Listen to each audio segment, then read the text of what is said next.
Andrea Askowitz. And I'm Allison Langer, and we're the producers of Writing Class Radio, which is a podcast that brings you into our writing class and shares stories from our classmates. True personal stories.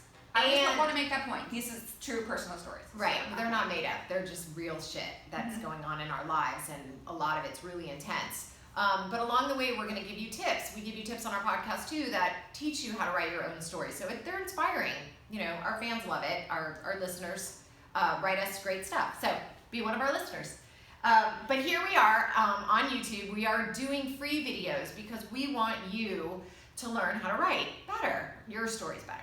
So anyway, we have already given one intro. This is tip number 1, video number 2. So very confusing, but we're gonna do 10 instructional tip videos. Right. But you wanna go back to the first one because you wanna know how to come up with your story, and we give you some tips on how to figure that out.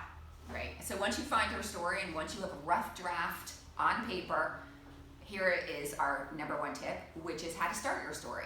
Start with who, what, where, when, and save why for later. Because why is the whole reason you're writing the story, and that's what you discover as you're writing. But what do we, so when I'm talking about who, what, where, when, we're talking about, Who do we care about? Yeah. Who is the main character of the story? And usually it's the narrator, you, because we care most about you.